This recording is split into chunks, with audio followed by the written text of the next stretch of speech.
जय शिवशंकर मित्रों, मैं हरीश पांडे आज का विषय लेकर के उपस्थित हूँ। मित्रों, आज का विषय है कि अगर हमारे घर में कबूतर आ जाए तो क्या है, शुभ है या अशुभ है।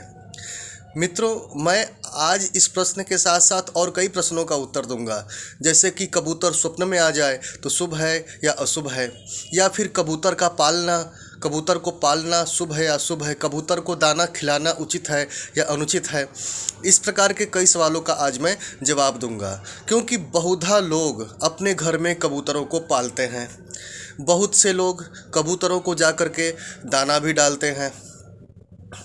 कई लोग अपने ग्रह गोचरों की शांति हेतु कबूतरों की सेवा करते हैं, या फिर कई लोग आकर के पूछते हैं कि हमारे स्वप्न में कबूतर आया था, गुरुजी ये शुभ है या अशुभ है। क्योंकि मित्रों, शकुन शास्त्र का अपना बड़ा महत्व है। कई बार हमें आने वाली घटनाओं का पहले से ही स्वप्न के द्वारा संकेत मिल जाता है, और हम उन्हीं संकेतों को पहचान कर, अगर हम पहचान लें तो उस अनुसार कुछ न कुछ उपाय करके आने वाली मुसीबतों को या तो टाल सकते हैं या तो फिर उसका प्रभाव भी न्यून कर सकते हैं। तो इसलिए हमें हमेशा सचेत रहना चाहिए, और सचेत रह करके हर होने वाली घटनाओं पर अपनी बारीक नज़र बनाए रखनी चाहिए। जो जागरूक नहीं रहता वही हमेशा नुकसान सहता है। तो चलिए हम अब इस विषय को आगे बढ़ाते हैं कि कबूतर का घर में आना शुभ है या अशुभ है। अगर मेरी वीडियो आपको अच्छी लगे तो लाइक, सब्सक्राइब और शेयर ज़रूर कीजिएगा। तो चलिए मुद्दे को आगे बढ़ाते हैं। मित्रों, आपने देखा होगा कि बहुत से गृहस्थ लोग अपने घर में कबूतरों को पालते हैं, या फिर चिड़ियों को भी ये पिंजरे में रख करके उसकी सेवा करते हैं, उसे दाना पानी खिलाते हैं। उनकी मान्यता होती है कि पंछियों को दाना पानी खिलाने से पुण्य की प्राप्ति होती है और ग्रह बाधाओं का नाश होता है, उसकी शांति होती है। लेकिन मैं आज यहाँ कबूतर पर अपना फोकस करूँगा। तो सबसे पहली बात, अगर स्वप्न में कबूतर आ जाए तो ये शुभ होता है।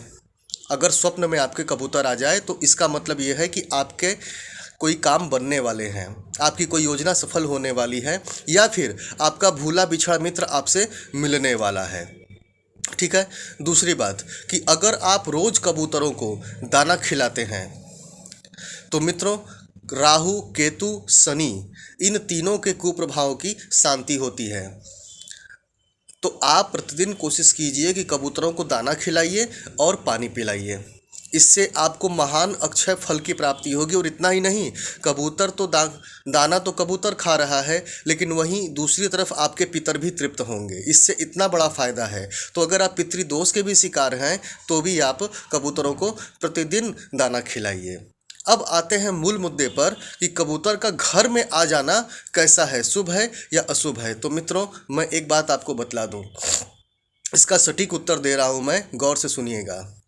कबूतरों का घर में आना तो शुभ है, लेकिन कबूतरों को घर में पालना उचित नहीं है।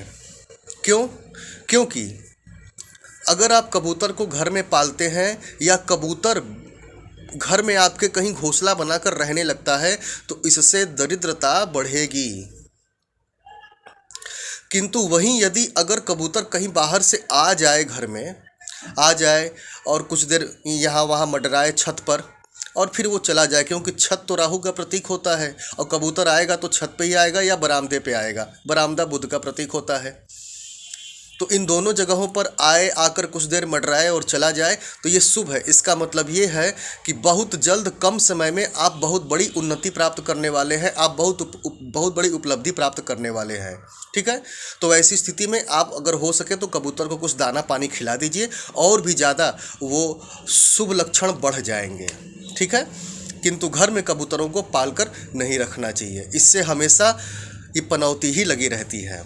ठीक है। तो घर में कबूतर का आना शुभ है। ठीक है। तो आज के लिए बस इतना ही, मुझे आज्ञा दीजिए। जय शिव शंकर।